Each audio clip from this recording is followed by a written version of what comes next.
नमस्ते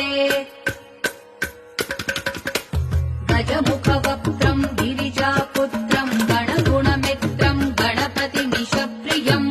गणपतिमिषप्रियम् गणपतिमिषप्रियम् करधृतपरशुम् कङ्कणपाणिम् कबलितपद्मरुचिम् सुरपतिवन्द्यम् सुन्दरनृत्यम् सुरचितमणिमकुटम् प्रणमत देहम् प्रकटिततालम् षड्